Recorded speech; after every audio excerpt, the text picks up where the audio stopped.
Hello, everyone, and either welcome or welcome back to the Jen the Libertarian podcast. If you do like this, please rate, comment, and subscribe. You can find me on iTunes, Google Play, Stitcher, SoundCloud, Spotify, YouTube, and on my Patreon page, where you do get early access to my episodes if you do sign up. The link will be down in the show notes. So yes, it is that time again to do an episode on a Democratic debate.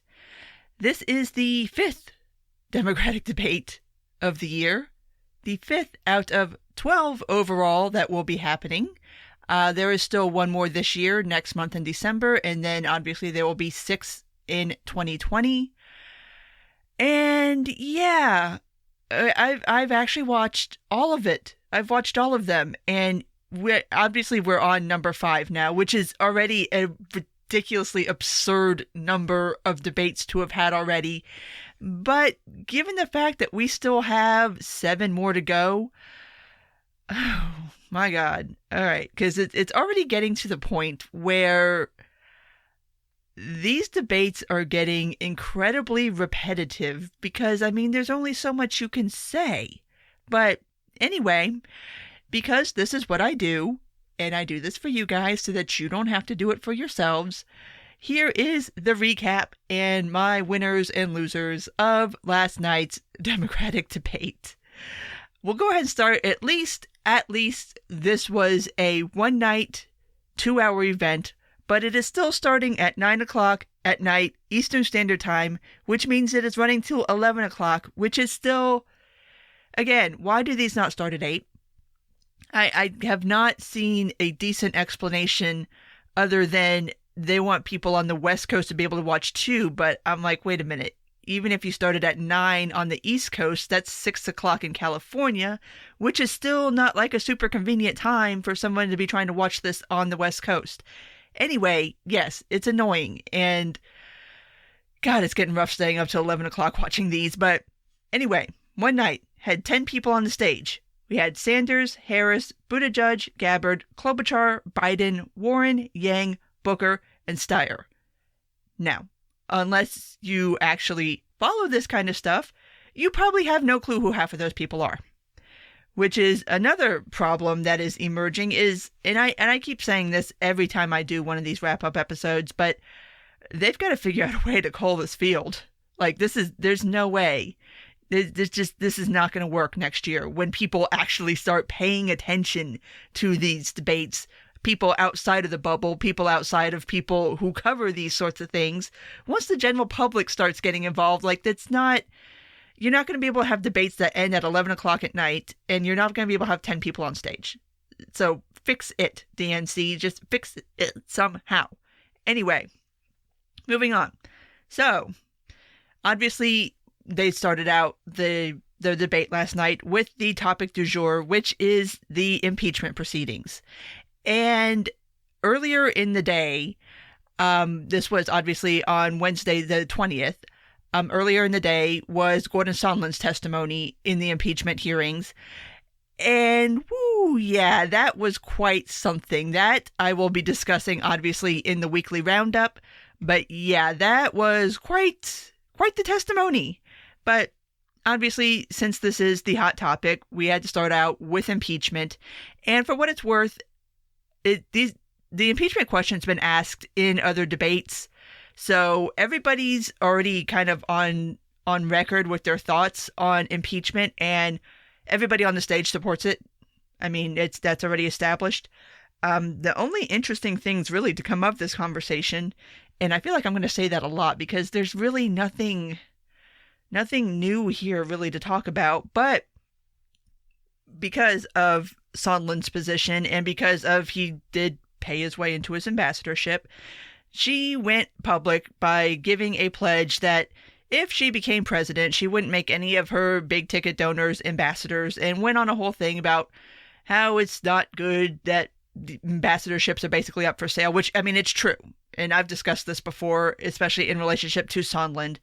But yeah, that's been a dirty, not so secret for a long time, is that a lot of these ambassadorships, especially ones that aren't super important ambassadorships, do end up going to big ticket donors or friends or business partners or just basically cronyism. is how that ends up happening. So she went on record saying that she wouldn't do that. Kamala went on record saying that because of Sondland's testimony and everything that was said, that basically this whole whatever the hell Trump and Rudy and everybody was trying to do was a criminal enterprise, and she went on a whole little spiel about how there's two separate sets of rules for different people, which, yes, obviously, thanks Kamala, cop, we know. And I we give Kamala shit a lot, rightfully so, but she wasn't so bad last night. She had some decent points, but she's still Kamala, and I'm still just confused as to why she's still on the stage. I don't know. She's one of the people that could get nixed, and I don't think anybody would really miss her.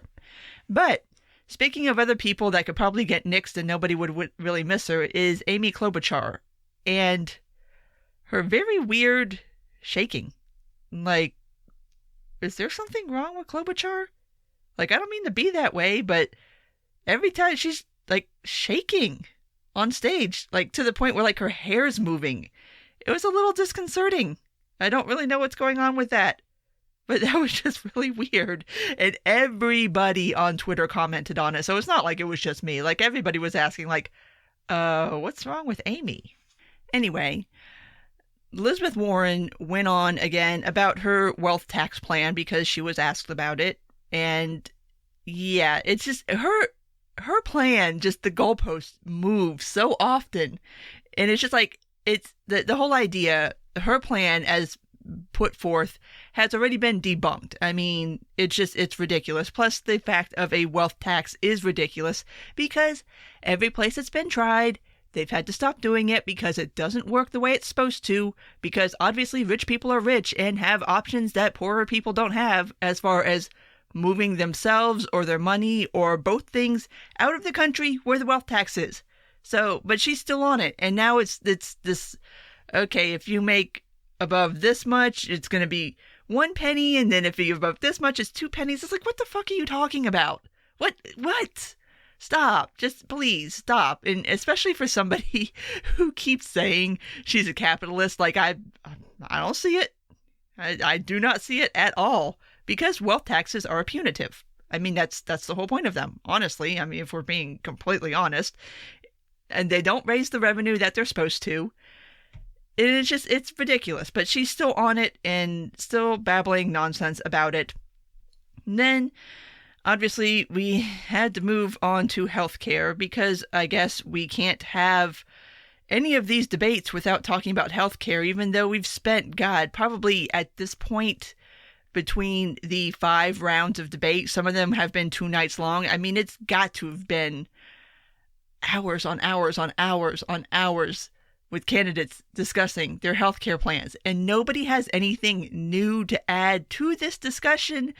So I'm baffled. Like, can we please not do the healthcare debate again? I'm so tired of it. I feel like I say it every time. It's like, oh my God, we already know where everybody stands. We already know this one wants Medicare for all, and this one wants single payer, and this one wants you to have the option to get on Medicare if you want, but you can also keep private insurance, and this one wants to get rid of private insurance, and blah, blah, blah, blah, blah. It's like, does it really need to be discussed anymore?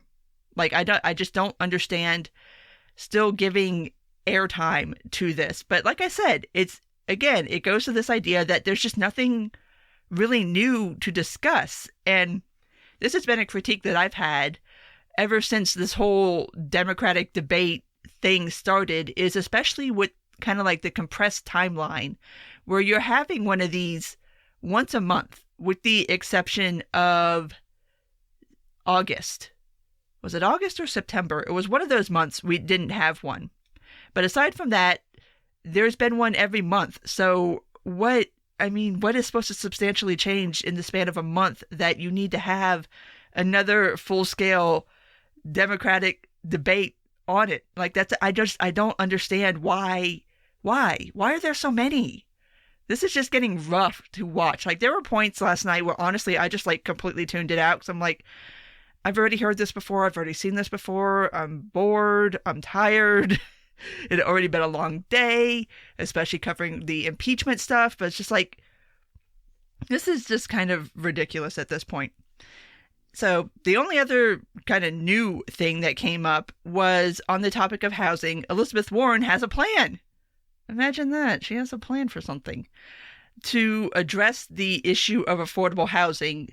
And mind you, this is going to be something on a federal level, not on a state level or on a local level, which, first of all, right there is the first problem with this plan, is making a federal plan to fix something that should be handled on a local level, because housing markets in different places in the country are vastly different, and what looks like affordable housing in one place is wildly expensive somewhere else, and vice versa. So yeah, that's the first problem. But of course, Liz's plan is to throw money at it and just invest more federal money in building affordable housing. I think her number is 3 million units over 10 years, which, where? When? Like, I get, it's just the logistics. Just like her wealth tax plan, it's the logistics that kill the plan. Like, sure, it sounds fine to say it, but then once you start thinking about it, I'm thinking like, okay, well, how is the federal government going to address the problem of affordable housing? It all goes to shit. Because, like, it's not really the role of federal government to address this problem. If it is the role of government at all to address the problem of how much housing costs, which that's a whole argument right there, is it even the government's business? Do they have the right or the ability or the standing to interfere in what is a market problem? And let's remember what happens every time governments interfere with something that is a market problem that is beyond their purview. It never goes well. Public housing hasn't gone very well. That's why a lot of states and a lot of cities have gotten rid of it. I don't know, just it's like you propose plans that have already been tried and failed before, but I guess you think this time it's going to work? That sounds like a group of people that I hear say a lot of time that, well, this time it'll work. Anyway, that's about it for anything worth really talking about. Like I said, it's getting ridiculous at this point that we have to keep doing this, and there's going to be another one, and then there's going to be more next year, and then we're going to have the general election, and God only knows how many debates we're going to have to cover on that. It's like, oh my God, I'm worn out already. It's not even 2020, and I'm worn out. But anyway, moving on to the winners and losers of the debate. Now, I will go ahead and put Elizabeth Warren in the winner section. Not because I think she did anything great, but she got all the speaking time. It was so wildly disproportionate that people on Twitter were really starting to bitch, especially in like the first half hour of the debate. I mean, it was pretty much just Elizabeth Warren and Bernie Sanders and Joe Biden. Like, they pretty much iced out the rest of the stage for a solid quarter of this debate, to the point where people were wondering, like, when is Yang going to get a question? Like, when is Tulsi going to get a question? Like, what the hell? So, yeah, it's abundantly obvious that she's the favorite, and that's nothing new to me. I've been saying that ever since the first night of the first debate, that it's very, very clear that Elizabeth Warren is the media darling. She is the one that they want to promote, and the whole reason why I think she's even polling as well as she is because of media support, and because they keep giving her all of this time to talk her nonsense, and nobody really pushes back on it, although that is starting to change. But yeah, I mean, I guess that pretty much makes her a winner, although kind of letting her speak a lot is a dual-edged sword, I do think, because I find, and I've heard it from other people, that she's kind of annoying. Like, it's just, she reminds a lot of people of Hillary, and not in a good way. So maybe less speaking time for her might be beneficial. But anyway, moving on to our next winner, and that would be, as per usual, one Tulsi Gabbard, because in the amount of time that she gets to speak in these debates, which is not a lot. I mean, there's definite clear preferences as to who gets airtime and who doesn't get airtime. I've discussed it. Lots of other people have discussed it. It was blatantly obvious in this last debate, but the first question that was put to her was about her comments about Hillary Clinton after Hillary basically called her a Russian bot, and Tulsi came back and said that Hillary Clinton was the personification of rot and the queen of the warmongers and all that stuff. So they asked Tulsi, like, okay, you say this, like, what do you mean? Do you want to elaborate? She took the time, basically, to call out the whole damn Democratic Party for basically being Clintonites, for being these pro-war people, just this pro-foreign intervention, all of that. She basically just ripped the whole damn party and said that her priorities are not going to be the party's priorities, they will be the people's priorities. And obviously, some people had a problem with that. Guess who they pivoted to answer to that? Yeah, that would be Kamala. And there was, in all fairness to both women, there was most certainly a vibe that I got that the moderators were trying to engineer a moment, and they kind of got one. I mean, it's not as bad as Tulsi Kamala round one, but it was still pretty bad, because basically Kamala came back and said that, well, Tulsi is this basically a right-wing plant kind of person who is an apologist for a war criminal, and she's met with Steve Bannon, and she's been on Fox News, and she's been to Trump Tower, and it's like, okay, well, who gives a shit? But the other thing that Tulsi pointed out that I'm sure pissed off a lot of people in the Democratic Party was when she was making her remarks about foreign policy, she deliberately called it the Bush-Obama-Trump foreign policy, which I'm sure a lot of people in the Democratic Party did not particularly like her calling out the fact that Obama essentially continued Bush's foreign policy and elaborated on it, to be honest. I mean, he entered into new wars that Bush did not enter into. And that's something that I'm sure is probably a pretty touchy subject in certain circles, although I see Obama is kind of starting to lose his glow a little bit. I see people starting to attack him a little more, but that is kind of an area, like, especially that and with immigration, those are two areas that the left is still very, very touchy about as far as the Obama years, and about anybody kind of calling out really how atrocious his policies were on those two fronts. So she did that.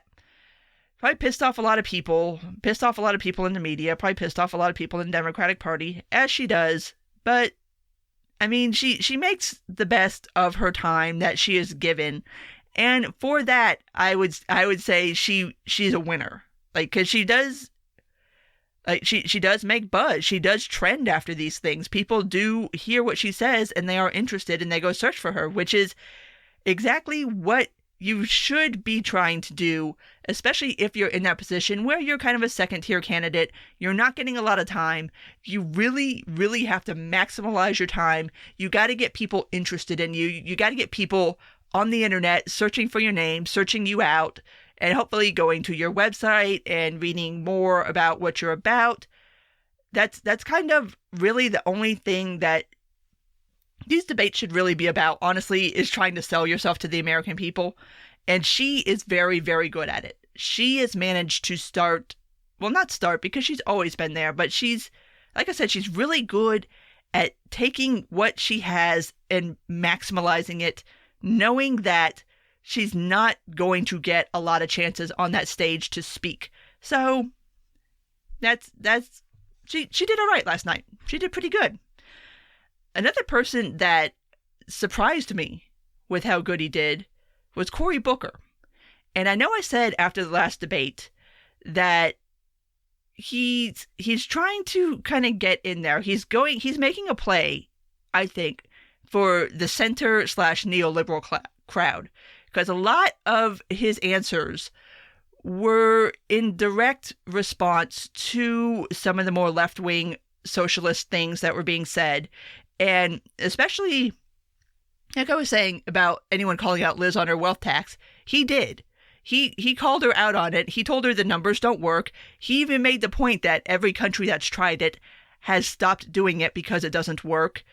And he was the only person really on the stage to kind of cogently argue against Warren and tell her that no, the wealth tax is a bad idea. And not that he doesn't support other taxes. Like, he basically has said that we need to rejigger the tax code so that everybody pays their fair share, whatever that tends to be, but that he disagrees with the wealth tax, which is, again, a pretty centrist position.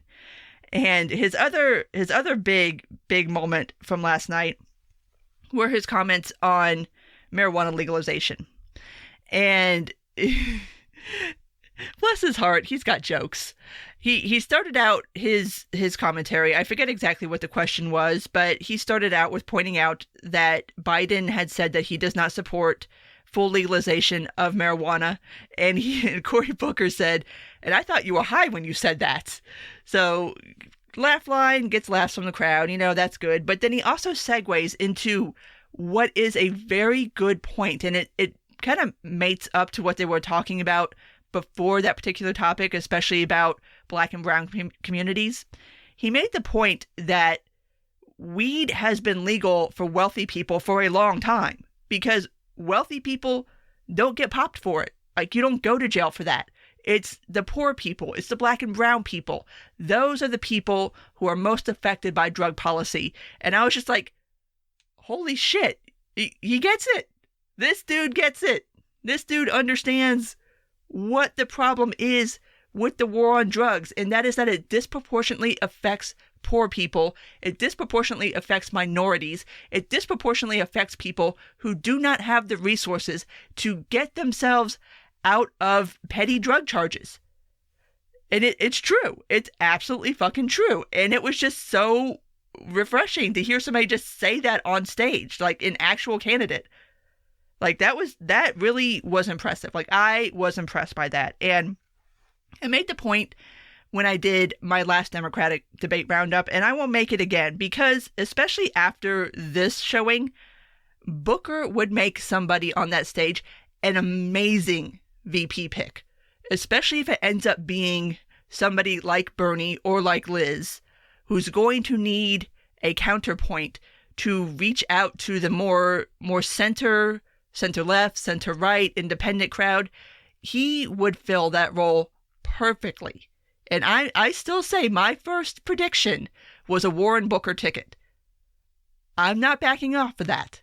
Although, I mean, it could end up still being Biden. I mean, who the fuck knows at this point? But Booker, even for Biden, Booker would be a really, really solid pick because he can kind of defray from the negative points of anybody who he's on the ticket with. Like, if it does end up being Biden, obviously yesterday was Biden's 77th birthday. Like, Cory Booker is, I think he's like around my age, like late 30s, early 40s. He's young, he's brownish, he's vegan, he's hip, he's with it. Like, it could be a good foil for Biden.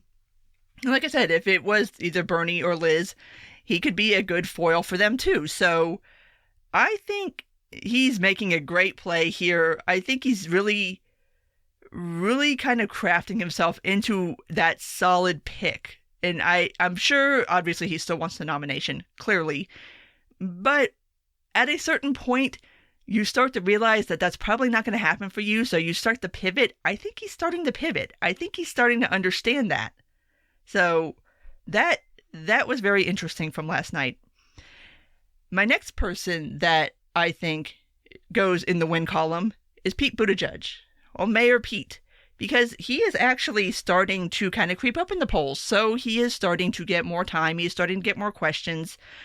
Although, I gotta say, the moderators last night did not seem to be a big fan of Mayor Pete, because some of the questions he got, honestly, I felt were kind of shitty, bad faith questions. Like, the first one he really got was a question about his qualifications and what exactly have you done, what have you accomplished that makes you qualified to be running for president, which is a shitty question.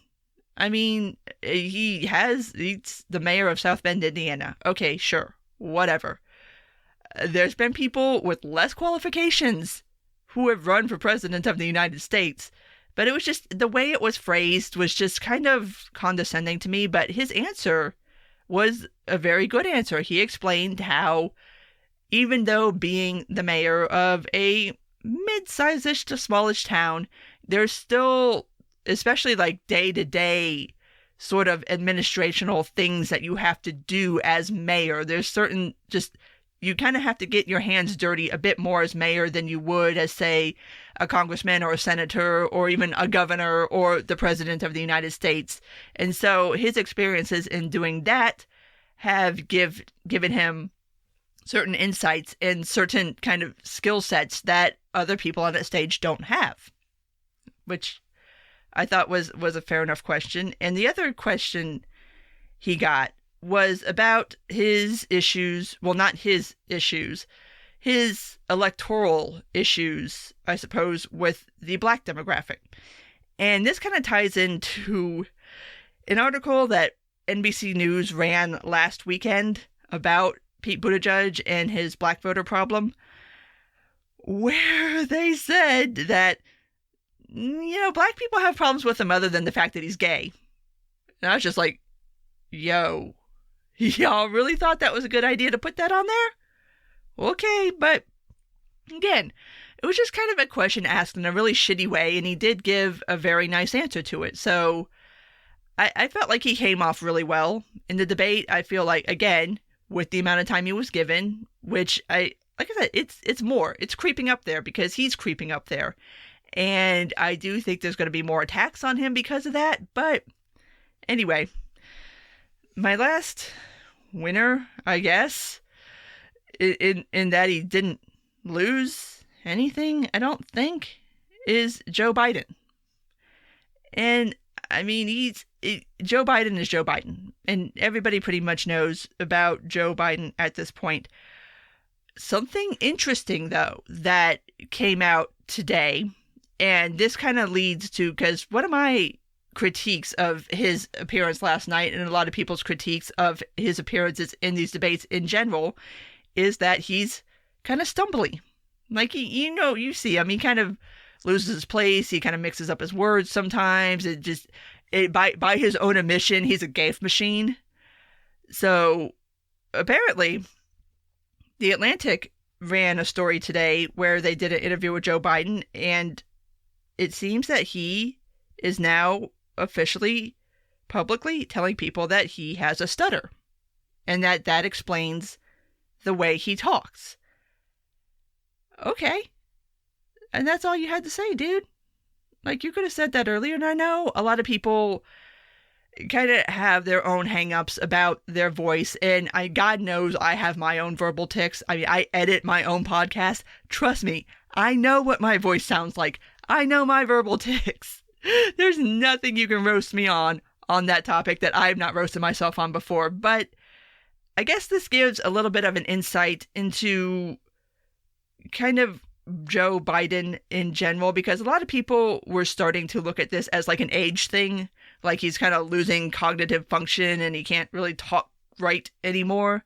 But apparently this is a problem he's had his whole life, and he's just been really good about hiding it in certain situations where you kind of have more control over what you're saying. And obviously in these debates, you don't really have massive amounts of control over like questions and stuff like that. So you kind of make up answers on the fly. So you don't really have time to like rehearse these sorts of things. And sometimes you can't really like pivot out of something when you're kind of like stuck and can't make the words come out of your mouth correctly. So, okay, Joe's a stutterer. Cool. Good to know. That last night he did make the electability argument, which is kind of hard to argue against him on that, especially with everybody else on that stage. I mean, yeah, he's old and he's been around for forever, but again, there is something to be said about that known quantity or quality that appeals to people, that like everybody knows Joe Biden. Everybody knows what you're getting with Joe Biden. Joe Biden has been around since Moses. So there is that. something interesting that he did say, the topic of Saudi Arabia came up, and the topic of Jamal Khashoggi came up, the murdered Washington Post reporter that was killed in a Saudi embassy, and it's been pretty widely accepted that this was done at the behest of the Crown Prince of Saudi Arabia. So anyway, that topic came up, and Joe said that he would halt support to Saudi Arabia, including the selling of supplies, which I would assume means arms, to Saudi Arabia, which it was kind of a throwaway moment that I didn't see a lot of people talk about, but that is really a huge statement that he would stop sending any kind of aid or the selling of services or goods to Saudi Arabia. I was like, well, that's a moment. That's something worth talking about. But kind of the funny thing that he said last night, though, and I don't think he understood what he was saying when he said it, but the topic of violence against women came up. Again, a lot of this was like scraping the barrel for topics to talk about, but the topic of violence against women came out, and he was kind of obliquely talking about Title IX and the problem of violence against women. And he said that we have to keep punching and punching and punching at the problem of violence against women. And the whole crowd kind of started laughing, and I don't think he really understood why they were laughing, but it's like, dude, poor word choice. Very poor word choice. Don't say you got to keep punching at the problem of violence against women. Use a different word, but bless his heart. Joe is Joe. It is what it is. He's still, as far as I know, the front runner. Barely, I guess. Polls at this point are really kind of not super helpful or instructive, but that's what that is. So there's Joe. He didn't bleed. He didn't completely mess up anything. His eye didn't turn red. He didn't have a meltdown. I that's about as good as you can expect for Joe right now. So let's move on to the losers. And obviously, I always got to start with Kamala. Because, like I said, she didn't have as bad a night as she has had prior, but the Tulsi thing. I mean, it's just, stop it. Stop it. And like I said earlier, a lot of this struck me as kind of manufactured drama from the moderators, but you also don't have to play into it either. And it's just this whole, like, just... I don't understand how she's still in this race. I really don't. And she also tried to slam Tulsi for criticizing Democrats by basically saying that nobody should be doing that. And quite frankly, everybody should be doing that. Like, even if you're running for the ticket, even if you're running to be the Democratic nominee, like, you should still, that doesn't mean that you don't criticize problems that you find in your own party. Like, the whole thing's stupid. Like, it's stupid. I'm tired of seeing Kamala. Whatever. Please go away. I don't, bye. Bye. The next person I'm putting in the loser camp is Amy Klobuchar. And here's why. She strikes me as trying to take Kirsten Gillibrand's place as the woohoo woman candidate. And what I mean by that is the candidate who always has to somehow make this be a statement about women in general. And that was very much Gillibrand's lane, and obviously it didn't work out for her. I don't think it's really going to work out for Klobuchar either, especially since it's just, I don't know, it just rings false. It just rings hollow. It just rings like you're trolling for applause, you're trolling for clout. It's just like, no. Again, and this is another person, like, I don't understand why you're still here. Like, what? How are you even on this stage? Like, I'm just so baffled by some of the people that are on this stage. Anyway, my last losers for last night were the moderators. And that's just, I mean, everything from just the talking time to the questions to how they handled certain candidates, it was just bad. It was just really bad. Like, there's just... Oh, Lord. And it was Rachel Maddow and two people I don't really know and don't really care to know. It was an all-female panel, which I'm sure that was meant to be some kind of statement because this was sponsored by MSNBC, who is obviously a part of NBC, who has obviously had some problems lately. So it just, I don't know. I don't feel like it was very well moderated. I don't feel like the questions were very good.